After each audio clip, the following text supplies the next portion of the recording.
So what I want to do is start our discussion with the fact that in a very few weeks in Paris there are going to be climate negotiations. And of course with the tragedy of what just happened in Paris, a little bit of the steam has been taken out of the negotiations. But it's a very, very important negotiation that's happening because it will set the framework for how we move forward on climate in the next decades.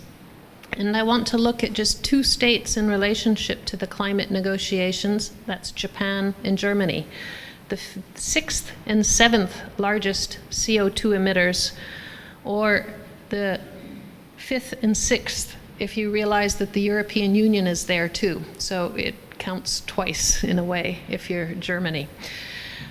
So these two countries are very important. And what I want to do is ask how the energy transitions of Japan and Germany are playing into their climate negotiation positions. I think some of the other presentations might also go in this direction a little bit, but I think we're all going to be covering somewhat different aspects. Now, with the German case, one of the real realities is that Germany is trying very hard to do a transition away from both fossil fuels and nuclear energy. And if we ask what is behind that, there are many factors in history that are behind these transitions. You see the picture of Chernobyl nuclear accidents on the top right. We have pictures of demonstrations against nuclear power plants in Wiel in Germany. We have the rise of the Green Party in the late 70s, first making it into the parliament in 1983, and then quite some time later, the Fukushima nuclear accident. And if we think about the German case, it's very clear that this grassroots, bottom-up protest has been critical to the energy transition. Germany has started an energy transition because of the demands from below, the demands from the people. And much, much later, when you only have 15 minutes and you have to do two countries, you have to jump like this, you get to 2010, when Germany was also very concerned about climate change, and the politics began to set targets for how Germany should deal with climate change. And Germany set quite high standards at this time with the assumption, with an effort to extend the use of nuclear power. So at the time that these targets were set, they were set with the idea that nuclear power would be allowed to continue into the 2030s. This politics has influenced very much the energy transition of Germany because it has set targets that are now perhaps a bit higher than the government would have set them had they known that they would be phasing nuclear out more quickly. So the energy transition targets include an 80% renewable energy target for 2050 and an 80 to 95% CO2 emission reduction target for 2050 with interim targets. When this plan was passed, there were protests because many in German society did not like the idea of extending nuclear power into the 2030s. They wanted to stick with a plan that had been passed in 2000 and introduced in 2001 to phase out the nuclear power plants. So you had, in Japanese, you say datsu genpatsu, to get out of nuclear. And then you had the datsu genpatsu, you get out of nuclear, plan to get out of nuclear. And then you have the Fukushima accident, and you have datsu genpatsu. You get out of nuclear. So that is where Germany is at now. In 2011, after the Fukushima nuclear accident, decisions were made to shut down the remaining 17 nuclear power plants. 8 were shut down almost immediately after Fukushima. And that meant 9 remained. 1 was already shut down in this year, so 8 remain. So in terms of the energy transition, Germany is moving along path. And you can see what this means in terms of German power supply. This is the electricity supply. And you see at the top, the yellow and the green and the blue, you see an expanding use of renewable energy. The expanding use of renewable energy has made it possible not to feel the shutdown of the nuclear power plants, because in fact the expansion of the renewables has been so fast it has covered the shutdown of the nuclear power plants. The second part of the energy transition is the part Germany still needs to work on, and that's called the phasing out of the coal and the fossil fuels. That part of the energy transition is just really beginning now, and it's still quite politically charged. Germany, as part of the European Union, is going to Paris with the following targets.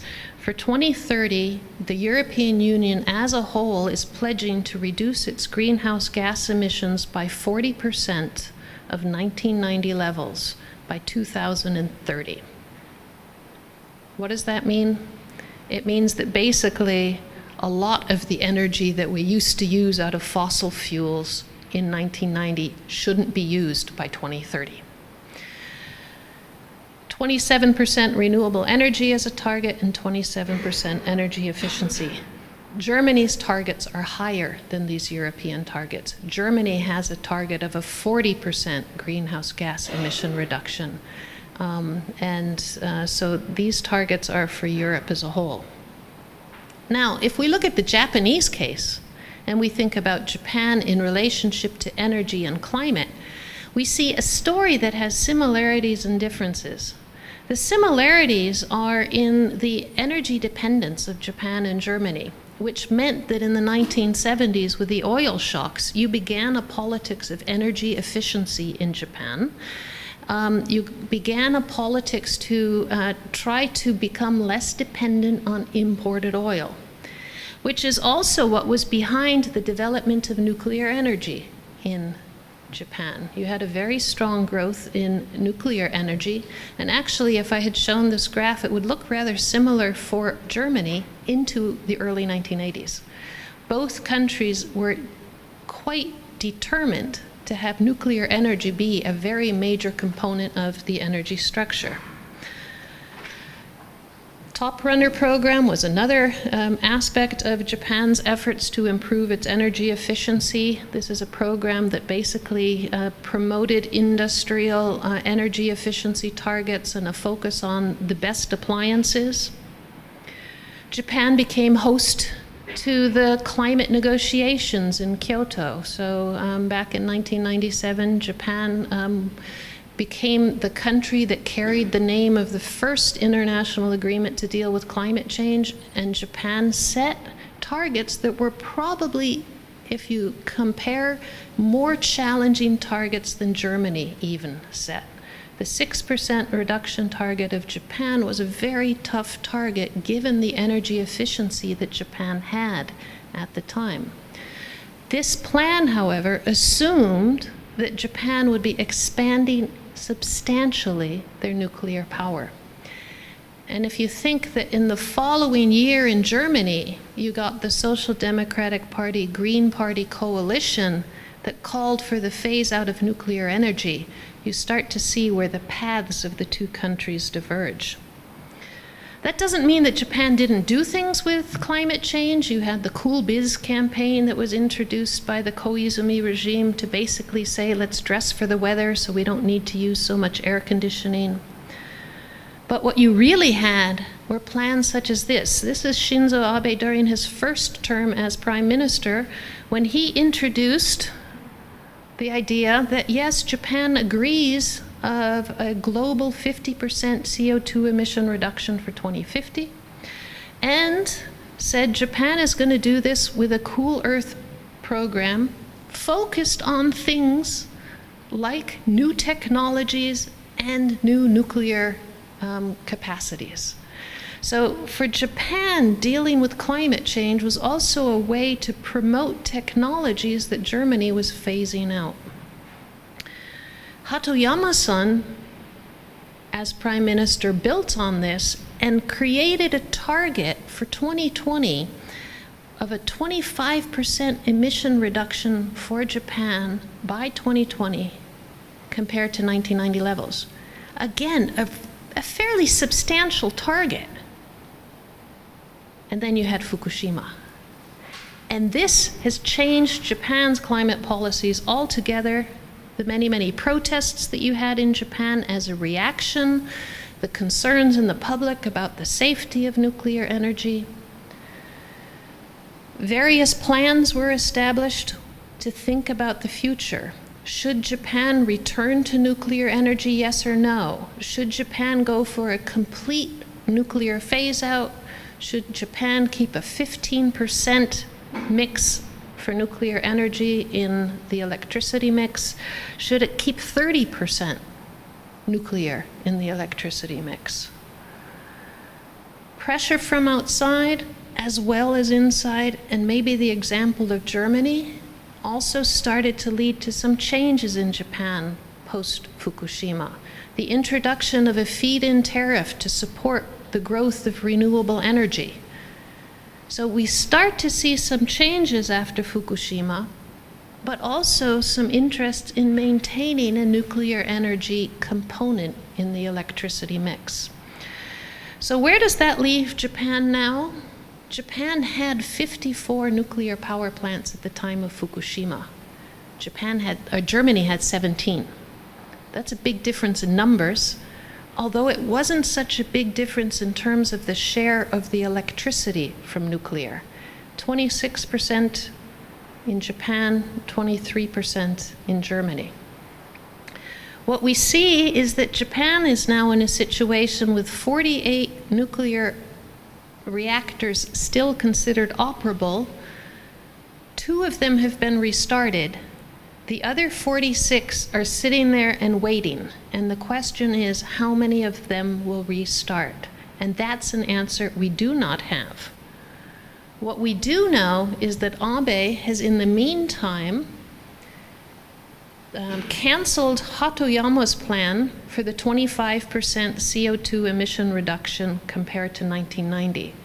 Because with the shutdown, the temporary, but the shutdown of the nuclear power plants, Japan is importing much more coal. So just recently, in July of this year, Japan has announced its plans for the for the Paris climate negotiations. And what we see is that Japan has a plan to cut its emissions by 26% of 2013 levels. Why? Because 2013 CO2 emission levels are a whole lot more than 1990 emission levels were. So the base year that Japan is using is different than the base year that Germany is using. And the target is relative to 2030. So if you compare what that would mean relative to a 1990, it would be an 18% below 1990 level target. But one more thing is that much of this is to be achieved through the planting of trees and other kinds of mechanisms that will allow Japan to get credit for carbon offsets. So the actual reductions in Japan would be much less than this. The Japanese target has been pretty harshly criticized by an organization that looks at the targets of all countries going into the climate negotiations, calling it the Climate Action Tracker has called it inadequate. The World Resources Institute has called it one of the least aggressive targets of any developed country. This is, of course, not particularly good for Japan's image because Japan had wanted and wants to be known as an energy-efficient climate leader. But the challenge is right now, without knowing where the nuclear future of Japan is really going to go, Japan's government has taken a very conservative position on the climate negotiations. So that is a bit of a background of where we are on the Paris climate negotiations. And now we're going to have somewhat more detailed presentations of some of these issues that I flew through. Thanks very much.